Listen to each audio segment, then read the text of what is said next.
Are we recording? Yes, we are. Lights, camera, action, work. What's up, y'all? I am Goonicorn. Welcome back to my channel. Lovely to see y'all after like 2 months or something. I've been going a minute. I have not reviewed this show. I have barely been watching it. Short and sweet. I didn't enjoy it. I'm not going to say that it was boring or it was a bad season. I'm just going to say that it did not hold my interest. Nor did I feel like coming here and performing for y'all and being fake. I didn't want to do it. So I chose not to review it. I'm so sorry. I know I made a commitment to myself and to this season that I was going to review every episode. But baby, if the show wasn't good, what y'all want me to do? Y'all want me to come on here and lie and be like, oh, the show was amazing. No, I'm not going to do that because that's what everybody else is doing. Everybody else is telling y'all that Porsha did great. Drew sucks. Angela sucks. The people are saying wild things, okay? And I'm going to keep it straight with y'all about my personal feelings about this season. One thing that we are going to get out the way before we get into it is y'all hitting that like, share, and subscribe. Now. Right now. There we go. Thank you very much. Now we can get back to our regularly scheduled program. All right. Season 16 of The Real Housewives of Atlanta was chaotic, discombobulated, funky, and a ghetto hot piece of mess. Okay? It had its peaks, and boy did it have its valleys. And I don't think that the peaks really made up for how lackluster the season really was. Because, like, I can deal with a chaotic season. I can deal with people being chopped left and right. Y'all bringing Phaedra in at the last minute for no reason, which nobody asked for, but whatever, here we are. I can deal with all of that as long as everybody is delivering. And it feels like just so many things are cut short. The Kenya and Britt situation, which I know it is very split. Everybody is kind of like, Kenya was, she sexually harassed the girl. She tormented her. She was evil to her. She was mean to her since the first time she met her. And then there is another half who thinks that Kenya or Britt was delusional and looking for a fight with Kenya. I happen to be on that side of things. However, I still feel like if both women were not fired, neither should have been fired. And I think that it would have been for a more effective season if neither of them were fired and they could have found their way to either resolution or not. And, you know, if you're a Kenya fan like I am, when it's not, it's great. So, yeah, I think that was just a complete miss on production and whoever the higher-ups over there at Bravo. Then you got Porsha's grand return, right? This whole season, we're stuck on this made-up beef between her and Drew, and her dragging this thing out, her never talking to Drew. That's what, honestly, I'm not even gonna lie to y'all, that is what really took me out of this season. Porsha dragging this issue out with Drew was so frustrating, so draining. And I understand that Porsha was going through a lot. She's going through a messy divorce from a man she never really liked nor cared for, but she thought she had a bag and she decided to go for it. So, you know, whatever. But dragging that shit out with Drew was one of the worst mistakes that she could have made this season because Drew did not deserve the treatment that she gave her. All of this fixating on if they're sleeping together or not, which nobody in their right mind really believed, nor did Porsha believe that for real. And Drew just kind of like caught up in the whirlwind of like, girl, what is happening? What is going on? I've tried to reach out to you. You didn't respond to me. I told you that your baby daddy, you knew that me and your baby daddy was working together. So you should have already known that he would be filming with me because this is a part of my real life. What part of that don't you understand? Then you got Shamia. Shamia, you know, honestly, we all owe Porsha an apology because what we saw in the beginning were like little cracks in their friendship, and we took we took we took past seasons of Porsha and her dynamic with Shamia, brought it into the current season, and that coupled with the way that Shamia feels about Porsha deep in her gut, we took all of those things blindly and just decided to believe Shamia. But in reality, in totality, Shamia has a problem with vocalizing her feelings and setting boundaries with her friends. That's really the problem. The problem isn't that Porsha is a superstar and she dims Shamia's light. The problem is that Shamia's light dims around Porsha because she does not feel like a superstar. She feels second in command to Porsha. She feels like a lesser star around her, and not for like with good reason, because Porsha is the bigger star. She's been on this platform for years, building her star up, while Shamia has played second fiddle to Porsha. So I think all of those things started to like pick at the insecurities that are already there within her. So it's better for her to just blame it all on Porsha than for her to say, I am insecure around you. Your light makes me feel uneasy. I am jealous of the way that you are seen around the world. It's easier to blame Porsha and be like, Portia's not a good friend because I feel insecure around her. And for that, I think we all owe Porsha an apology. Porsha, I'm going to do something that you struggle to do and apologize, baby girl. Now, to be fair, I know that I've said this on other videos, so like none of what I'm saying is really new because I picked up on Shamia's insecurities before this reunion, but I think that collectively we have all come to realize that Shamia is the problem here. This entire season, Shamia was going behind Porsha's back, talking about her, and then when she gets confronted about it, she flips it around and makes it seem like Porsha is the one talking about her, when in all actuality, it's not. It's you. It's you, and it's so bad that you don't even recognize that you're doing it. You think you're going to these random women who are not your friends, who are not even Porsha's friends, divulging your deepest, darkest secrets to them, pinky swearing about it, and thinking that it's not going to get back when y'all are all on a reality show. I think you're delusional, if that's what you really believed, okay? Just like you couldn't wait to go back and tell Porsha about what Drew said about paying for Pilar's college. If you thought what you said wasn't more damaging to your friendship than what Drew said about Porsha, like, baby, and then I can also see how Shamia will kind of delight in the demise of Drew and Porsha, because if you notice, Shamia never once like took Drew to the side and was like trying to chop it up like, hey homegirl, like, we all used to be friends. Porsha really took you in, like, let me hear your side of things so I can really understand the picture. And then going back to Porsha and being like, you know what, this is what Drew's really feeling, so like, let's try to get down to the bottom of that. That's how somebody remains impartial and neutral in a situation. I understand that Porsha is your best friend and you're going to be loyal to her, but I think everybody understands that already. So you extending grace to another friend of Porsha's and trying to understand her side to try to bridge that gap would have made you seem a little less insecure about other stars being friends with your star best friend, But you can't see the forest through the trees, baby. Clearly. Where we at?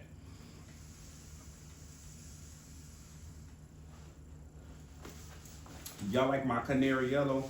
I was trying to match with the girls for the reunion theme, trying to be in the spirit. Angela had a great first season. I definitely think that she flubbed this reunion a lot. Like, she just said a lot of cringy and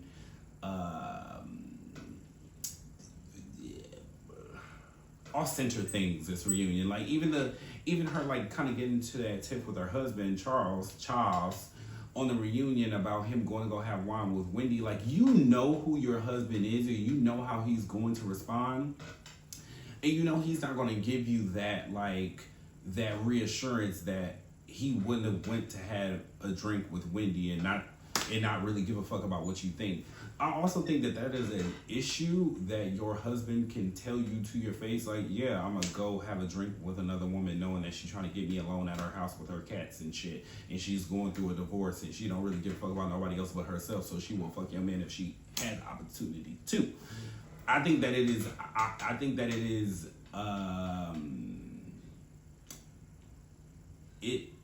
it just don't look good. It don't look good and it don't sound good. And I really like Charles and Angela's dynamic, but I really wish he would do a better job of portraying their marriage as something secure and loving. He does a bad job at that. And I think she tries to overcompensate for it. And I think she also tries to like stick up for herself in front of us. But she also knows how Charles is. So like, why would you bait him into something when it's going to come back around on you? His mouth is sassy and he do not mind embarrassing you. So don't give him the opportunity. Next season's notes, okay?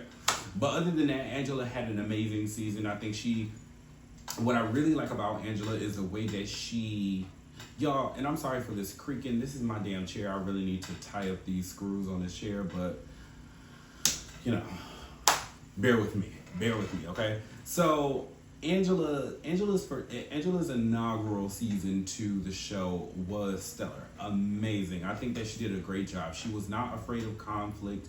She was not afraid to shut some shit down, and she also protected her friend Drew.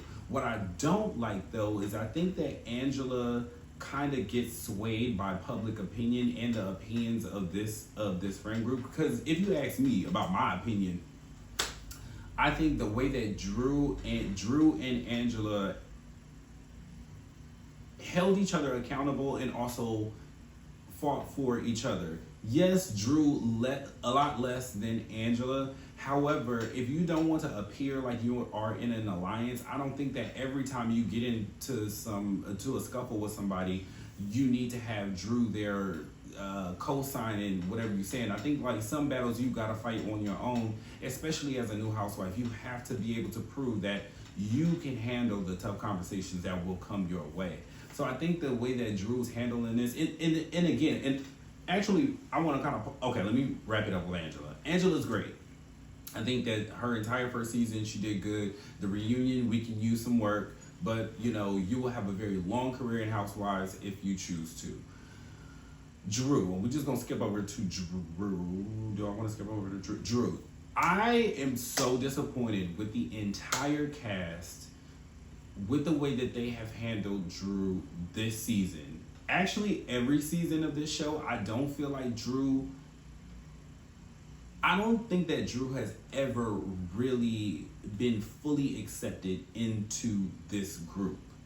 And it feels like the women, even the newbies, have picked up on that and decided that she was going to be their punching bag. Because Kelly, what was your smoke with Drew?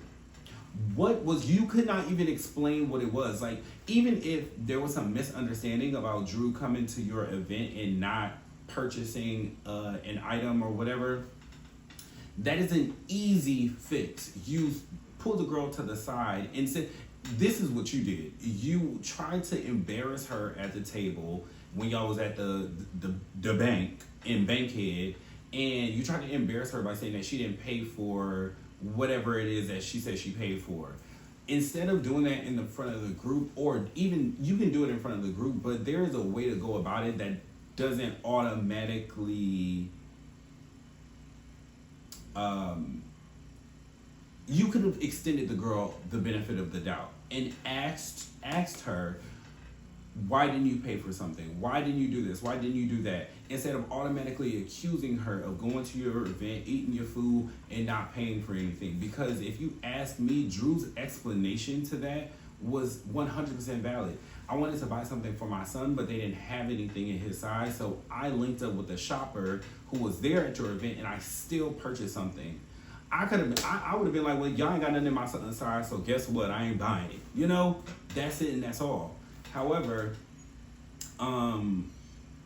you are also playing to the fans when you call Drew a liar and she's never lied to you, and you took this little nugget at your event and you decided to be mean to her about it. And I just don't like how it seems like the entire cast has decided that Drew is the redheaded stepchild. That girl was going through a very messy and tumultuous divorce this season, and it didn't seem like anybody gave her grace. Porsha came in on 10. Then you got Shamia sitting in her lap coming on 20. You got Drew hitting her on the side with a 15. You got what's the pistol girl? Britt over here down her neck about some stupid shit or whatever. And it just seemed like everybody wanted to have an issue with Drew because she's an easy target. However, I think what she did this reunion in the most classy Volume 3 level that I've ever seen on a Housewives stage, wrapped each and every one of y'all asses up. Porsha, Shamia especially. Baby Shamia, you got not. Baby, I'm surprised you got teeth left. The way that them girls was giving you shots to the face, if you would have thought everybody was Clarissa Shields and you was goddamn, I don't know other boxers. You know what I mean? Like, girl. So, I just don't like that gang up shit, especially if y'all don't really got no reason to beef with this girl. And back to Angela, I feel like Angela allowed the cast to make it seem like Drew didn't have her back. It's not that Drew didn't have her back. Drew was also going through a lot herself. In the same way that Porsha really didn't even have her own back this season because she was going through a lot of shit. So I hope next season that this cast really understands that Drew is a formidable housewife and she is great at what she does, and she's not going down without a fight with any of y'all. And it would do y'all a lot of favors to recognize that she is a valuable player in this realm and to take her in. Drew.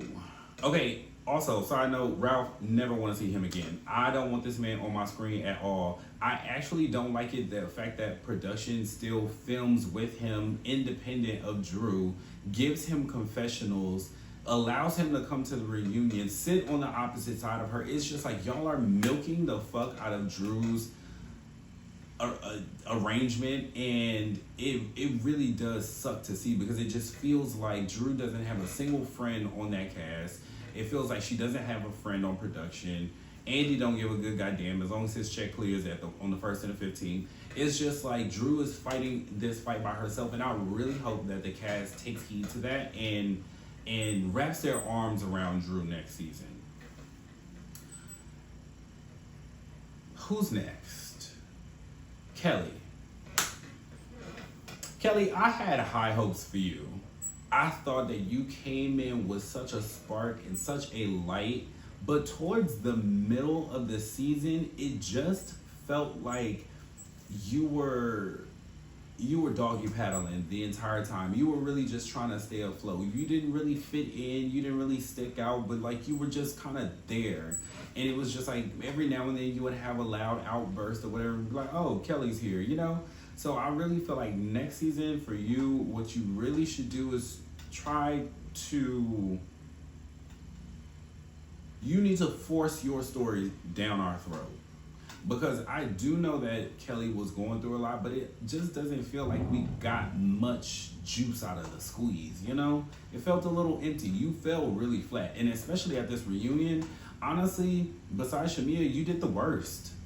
You did the worst at this reunion. You didn't really have anything to say, and I do believe that was in part due to Britt not showing up. It really hindered your performance, but also you had a lot of smoke for Porsha in the beginning. I don't feel like you really stood on that.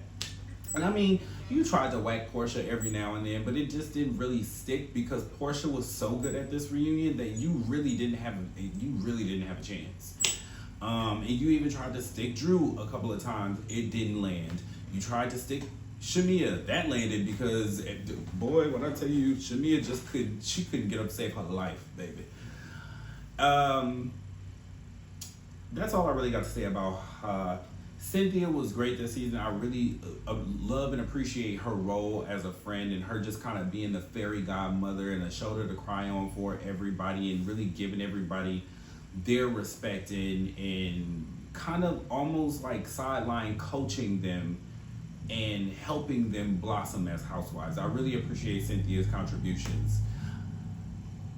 Phaedra, unnecessary, unneeded, unwarranted appearance. We did not need her. She did not help save the show with her 4 or 5 episodes that she was there. Like Phaedra was so unnecessary. But what I really think it was, production really wanted to stick it to Kenya. That's it. Like, there is no explanation for Phaedra being in the intro title card. There is no reason that she had confessionals. There's no reason why she was placed as a full-time housewife.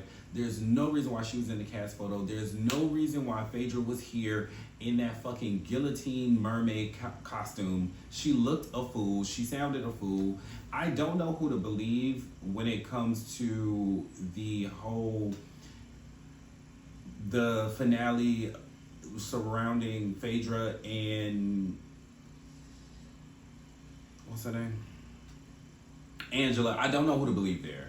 I strongly, it feels like I have no choice but to be on Angela's side and believe that Phaedra did it, because that just sounds like it's something up Phaedra's alley. But it's also like, why would you be so stupid to do some shit like that when you were just granted access again?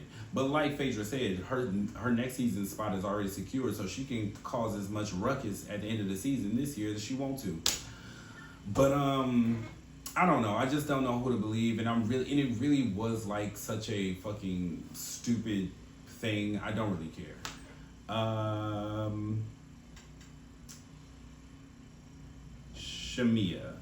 Shamia started great.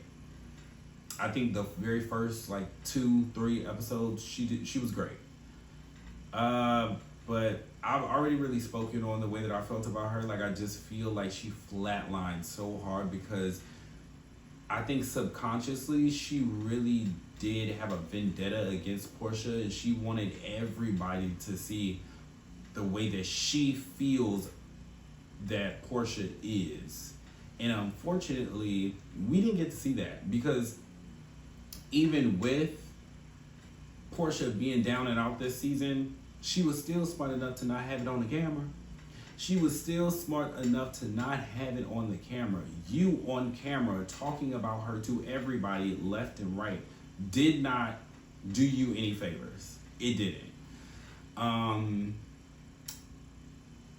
Porsha, MVP, and she's splitting the MVP of the reunion. She had a terrible season, but we already really talked about that.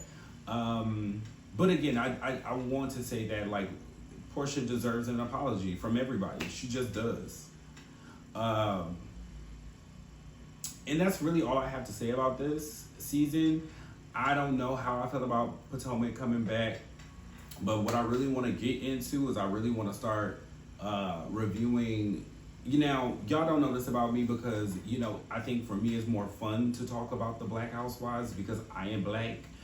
But I'm really going to start diversifying my channel and start getting on these white girls' heads because I am enjoying this season of The Real Housewives of OC. That Tamara is a piece of work, okay? Now, I feel like y'all know this about me. I have a soft spot for layered, complex characters in the housewives sphere. That's why Kenya is my favorite housewife. I think she's so layered. Yes, is she villainous? Sure. But she also has a heart, and the things that tug at her heart, tugs at mine, and her past with her family, just really connects me to her. Similarly, Tamara, and also I have a pretty bias. Kenya fits in the pretty bias. Tamara, she's just an interesting character. Tamara has a layered and complex story, and I really enjoy watching the way that she handles these women. It is kind of Housewives mastery, if you ask me.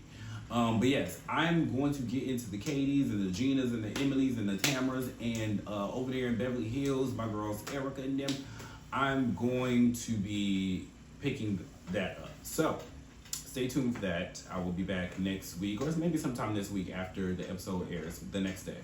So, Yeah, I just kind of wanted to come on here, show my face, and rant about that. And I will see y'all next time. Toodles. Charles.